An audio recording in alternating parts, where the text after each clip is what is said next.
Hello Johnny, we're back in business. Yeah. You got the goods? I've got the goods. Have you got the cash? cash? I might have to sort you out a bit later, I'm afraid. Okay. Alright, let's have a look.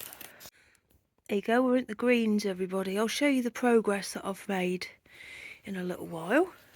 And Johnny, will you accept an English breakfast tea as your payment today? Of course I will. There you go.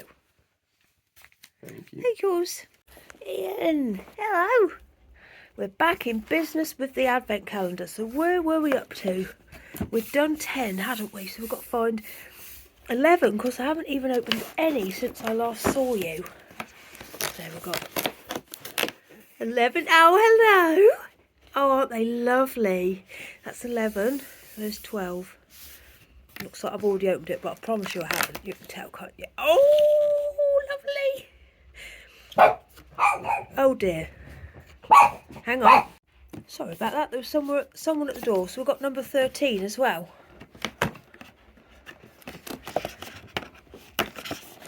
Oh, dear. Oh, hello. Right, we'll get them out.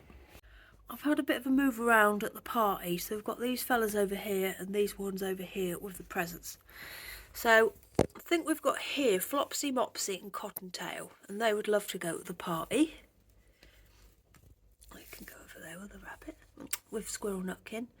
Jeremy Fisher, would you like to go to the party, or would you like to talk to the older people? Not the older people, but the more sensible people, and drink coffee. I think I'll go to the party, please. And you two, I think these are the two bad mice. What would you like to do? Well, we don't want them over here with us, thank you very much. But put them close by so we can keep an eye on them. Oh, I'm going to put them next to Tom Kitten. I think they'll be all right with him. Oh, blimey, it's starting to fill out under here now, isn't it? Hopefully we'll get some food in a couple of days so that we can offer them something to eat. Hello, I'm back. I suppose you've wondered, or, well, some of you might wonder where I've been, so I've come to tell you. Bit of a long story, but we've got the time, haven't we? So, well, I'll start from the start. Where shall we? So last time you saw me, I'd had a lovely day with James, hadn't I? And, God, I was so tired that night. So Saturday night, I was really, really tired, and I thought, oh dear, I think I'm going to have a migraine. And I just went to bed, and I woke up the next morning quite early, and yes, I did have a migraine, but it was just about to start. So I took one of my big tablets from the doctors as quick as I possibly could, and I don't know whether it's the same with other people who have them, but I find I'm more comfortable laying on the side where the migraine is than on the other side. Anyway, so I did that, and I just curled up and I shut my eyes and I didn't move. I daren't move because it really, really hurt if I did move. So after, I think it was a few hours, I must have gone to sleep. I woke up and it's gone, and I thought, yes. So James bought me a drink in bed, and I had that, and then I had a shower, and I had another drink in bed, and then I got a message from my mum to tell me that she was waiting for an ambulance because she'd fallen over and she thought she'd hurt her leg. So I called her back, and she told me that the night before at 11 o'clock she'd gone to turn off her telly, turned round, she had different slippers on, and she was expecting them to be less slippy than they were. They were new, and she's got a wooden floor in her living room, and she turned round, and somehow she ended up slipping on the floor and falling on her bum, and my dad was there, so he come and helped her, and they got her on the chair. I think it must have been the adrenaline of the, of it all happening. She managed to get there, but she couldn't move again.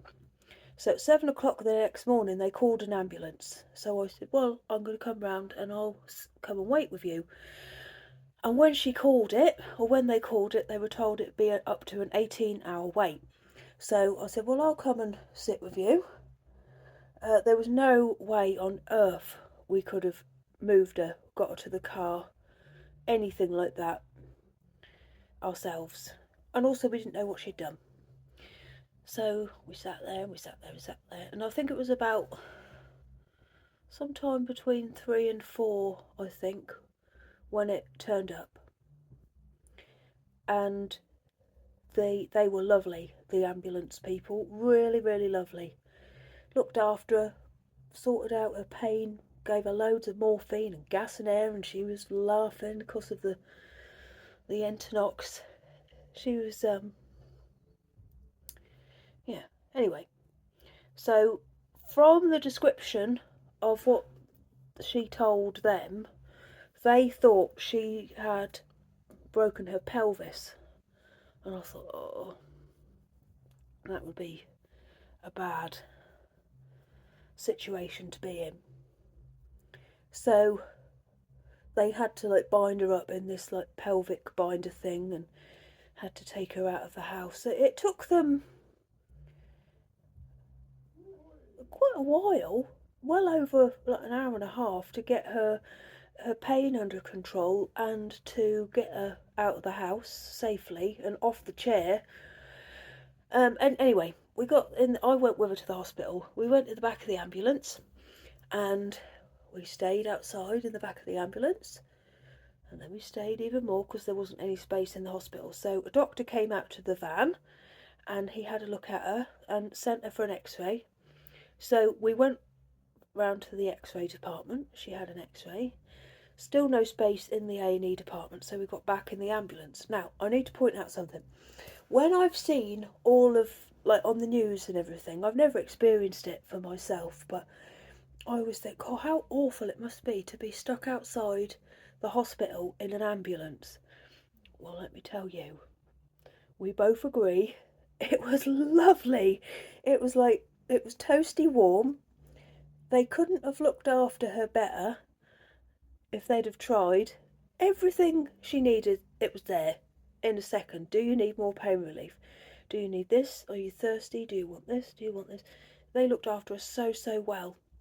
She was very, very comfortable. They didn't let her get, like, she even fell asleep. We must have been in there, oh, many hours. Many hours. And then eventually, and we weren't the only ones waiting, there were loads of ambulances outside the hospital. Eventually they said, yeah, you can go in now, and they gave her the results of the X-ray, and she'd fractured her neck and femur. So she got on the ward at around, I think, maybe between midnight and 1 o'clock in the morning. So then I went home. So yeah, that's what I was doing on Sunday, and well, I couldn't vlog any of that, and I would never ever vlog any of that. And then yesterday I was just sleeping just about all day and worrying because she was going to have her operation yesterday. We were told that it'd take up to 3 days to get it done because she's had to have a hip replacement. She's had the joint and the socket replaced. Yes, I was worrying about that. She got it done. She called me last night, I think it might have been about 9 o'clock, to tell me that it had all been sorted out, and she was back. But she had a bit of a rough night with, like, her blood pressure was quite low, but today she's been out of bed and her blood pressure went very low again, which I thought it would. But she's been out of bed, but they'll get her up and about really quickly. But now I've got the worry of that out of the way, and also I haven't filmed very much today because this completely changed our Christmas plans. So today has been our last 100% child-free day before Christmas, because she was gonna like have them round hers a couple of days, so that can't happen now, which is fine. And also I think it means that I've now taken over Christmas, which I don't mind at all. I'm quite excited about. Although I'm worried about cooking these sprouts for my nan that she likes. I don't think she'll like the way I cook vegetables. She likes them well done and I don't do them well done. I'll have to cook a separate pan. Anyway, I should be able to be back in business now with the vlogging. Lizzie finishes school tomorrow at 10 to 2, I think. So I'm meeting her and we're going to go for a hot chocolate together in town. She's so excited. So, yes, she seems to be alright. And, yeah, a fractured hip. She'll be able to get up and about after that. And she's back to worrying about other people again. So she must be feeling a lot better because she's worried about her auntie when I spoke to her a little while ago. So, yeah. I should be back in business tomorrow, hopefully. And doing stuff properly again. I've also today been to see my neighbour, my friend Peter. I can't go this Thursday. Of course, it'll just be me and Lizzie, and she wants to have a fun day of just me and her. So I asked him if he'd mind if I popped round today instead, and he said, no, I do not mind at all. So we've had Tuesday Club today, and we've got Tuesday Club next week as well. So that'll be good. And he's alright. He's named his fish, which is good. I told him he had to. He's called them Pinky and Perky. Right. I'm going to go downstairs now. And, well, I don't know. I expect I'll do some knitting. I did get a lot of knitting done the other day, though, when we were doing all that waiting around. But I'll tell you what, she was ever so well looked after. It was just the wait for the ambulance that was the problem. Once they were there, everything was all right. But when you got to the other end, like to the hospital, you could see what the problem was. There's just no movement at all. But she was very, very well looked after, as was I, actually. Because you have to look after the relatives as well, don't you? Well, I always did when I was a nurse. I'm just looking at this cowl. If you keep seeing me, I've had this on all day. Was it last? No, it's the year before last I made this. This was the Bakery Bears patron-only Advent knit last year. No, it wasn't. The year before, 2020. Yeah, I just had it laid out on the bed and looking at it because I've had it on all day. So I filled you in. That's where I've been. Up the hospital. But, oh, and our car's gone wrong as well, I think.